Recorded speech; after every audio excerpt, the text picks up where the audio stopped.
So I have a bit of a confession to make. Oh, yeah. Last anniversary, I tried to write, a romantic song for my partner. I had the candles, the guitar, the whole setup. Okay, I see where this is going. Let's just say it sounded less like endless love and more like a dying toaster. A dying toast. A dying toaster trying to negotiate with a fax machine. It was truly terrible. Well, luckily for your partner's ears and probably your relationship, today is February 18, 2026. The era of the toaster ballad might finally be over. And that's because we're doing a deep dive on Google DeepMind's Lyria 3. Exactly. This is completely shifting the landscape for music production. I've been tracking the beta release on this. Yeah. The promise is that we're finally moving past those, weird, disjointed instrumental loops. We are. It's all about continuity and coherence now.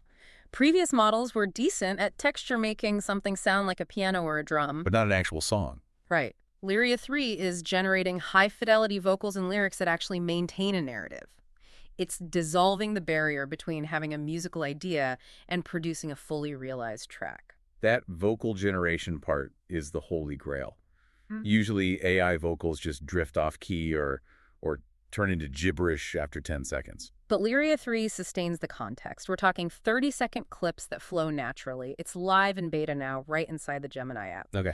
But the technical leap that I find most interesting is the multimodal input. It's not just text to audio anymore. Meaning I don't just type sad song, I can feed it something visual. You can upload a video or an image, and the model interprets the semantic, the vibe of that visual and translates it into audio texture. I saw the demo prompts they released for this. They were surprisingly specific. Yeah. One was a comical R&B slow jam about a sock finding their match. Which is just a brilliant example. The model has to understand the humor of the idea and the musical tropes of R&B to make that work. And then there was the nostalgic Afrobeat track about a mother's home-cooked plantains. Yeah, it's capturing a very specific sensory memory and converting it to sound. I mean, that is a heavy lift for a neural net. It really is.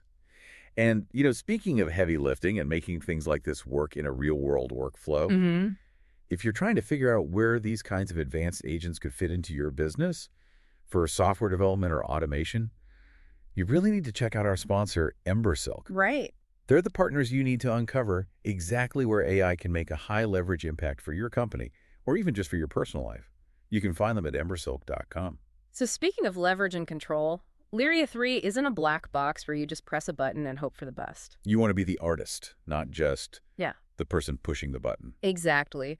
DeepMind really emphasized balancing that automation with user agency.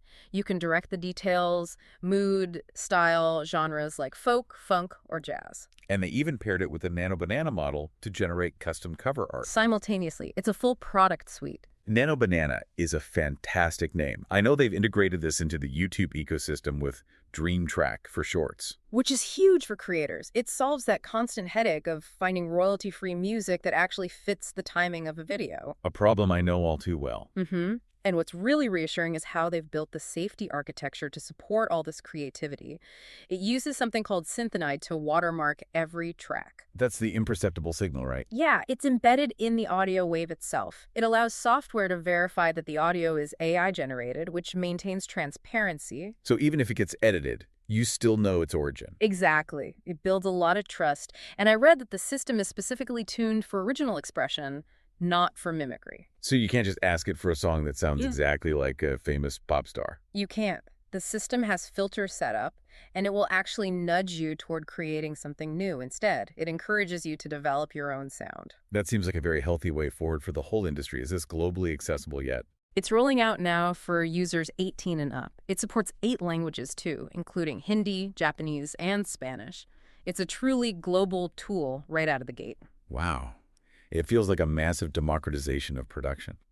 Well, if you enjoyed this deep dive into the audio frontier, please subscribe and leave a 5-star review. It really helps us keep the lights on. It does. And here's maybe a final thought to take with you. Yeah. If the barrier to making music is now just a photo or a fleeting thought you have, think about the genres we have now. Rock, hip-hop, they're so broad. Right. When everyone on Earth has a full production studio in their pocket, what kind of bizarre, hyper-niche micro-genres are going to emerge? That evolution is going to be fascinating to hear.